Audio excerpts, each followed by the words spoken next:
السلام علیکم دوست، آج ہم لوگ بات کریں گے سکھ مذہب کے بارے میں۔ سکھ مذہب 15ویں صدی کے آخر میں بر صغیر پاکستان کے خطے میں نانکانہ صاحب میں قائم ہوا۔ سکھ مذہب گرو نانک کے ذریعے قائم ہوا۔ دنیا بھر میں تقریباً 25 ملین سکھ ہیں، جس میں سے اکثریت ہندوستانی ریاست پنجاب میں مقیم ہے۔ سکھ مذہب ہندو روایت کے تحت ایک تحریک تھی، کیونکہ گرو نانک نے ایک ہندو کی حیثیت سے پرورش پائی۔ اب ہم آپ لوگوں کو بتائیں گے 10 ایسے حقائق سکھزم کے بارے میں جو کہ آپ سب لوگوں کو پتہ ہونے چاہیے۔ تو آئیے چلتے ہیں اپنے پہلے حقائق کی طرف۔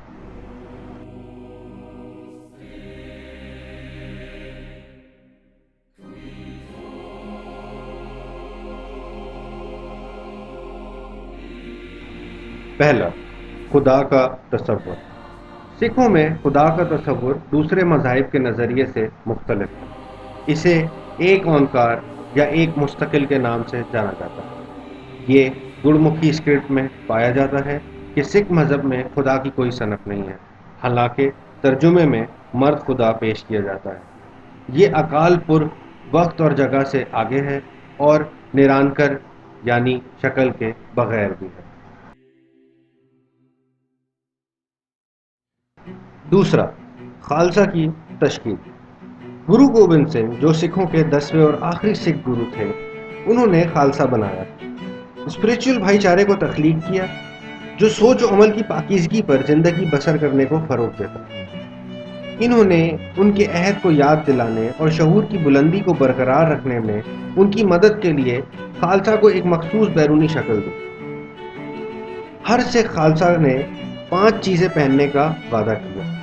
پہلا، کیش، دوسرا، کنگا، تیسرا، کچھیرا، چوتھا، کڑا اور 5واں، کرپن۔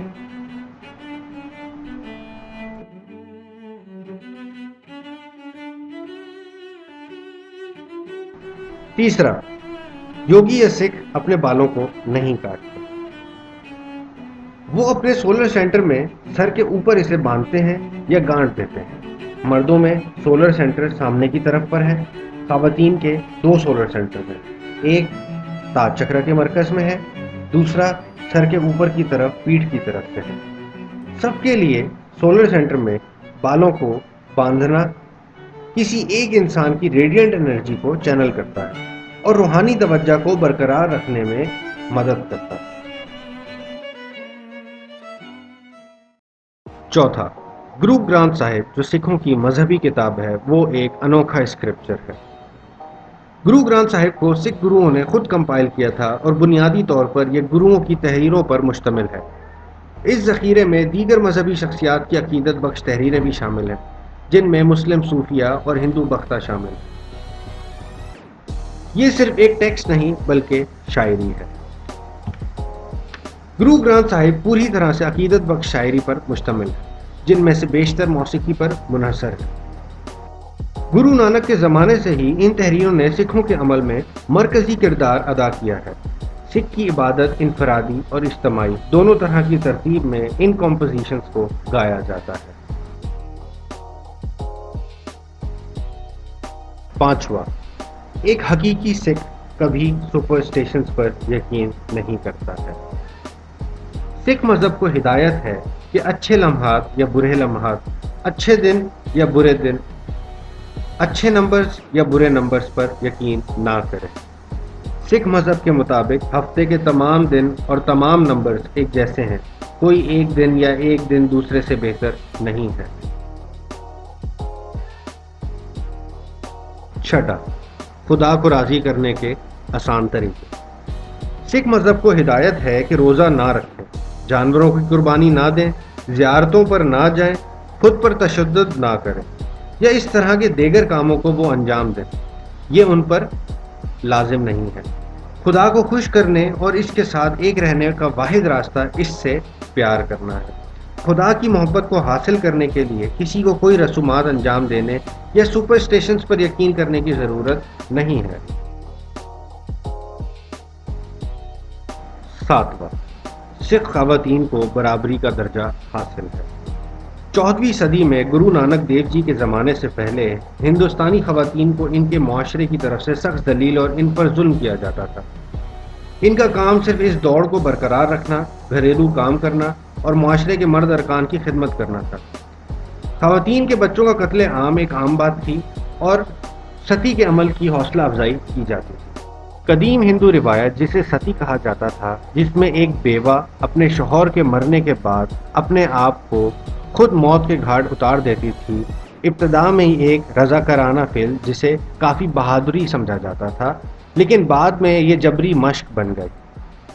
اگرچہ ستی پر اب پورے ہندوستان میں پابندی عائد ہے اور اب اس عمل پر عمل نہیں ہوتا، اس کی ایک تاریخ ہے جو آپ کو معلوم ہونا چاہیے۔ سکھوں کے تیسرے گرو امر داس جی نے آواز اٹھائی اور ستی نظام کی مذمت کی۔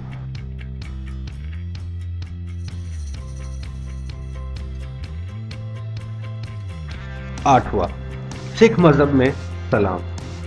سکھوں کے ذریعے روایتی سلام کا استعمال واحے گرو جی کا خالصہ، واحے گرو جی کی فتح، جس کا مطلب ہے خالصہ خدا کا ہے، فتح خدا کی ہے۔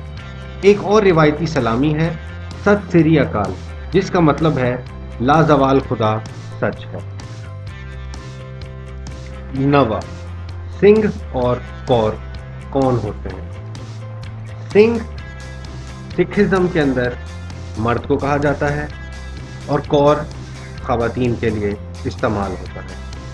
سنگھ کا مطلب شیر ہے اور کور کا مطلب شیرنی یا راجکماری ہے۔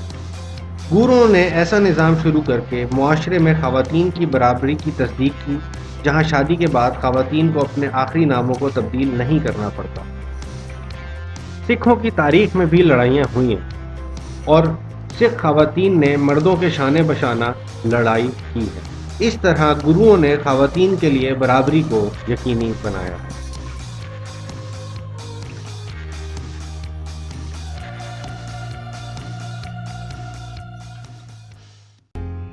10واں اور آخری فرق، گردوارے کے 4 دروازے۔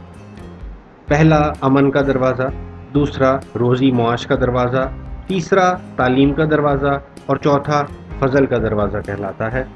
یہ دروازے اس بات کی علامت ہیں کہ کمپس کے چاروں نکات کے لوگ خوش آئندہ ہیں اور چاروں ذاتوں کے ممبران کا بھی یہاں پر خوشی سے استقبال کیا جاتا ہے۔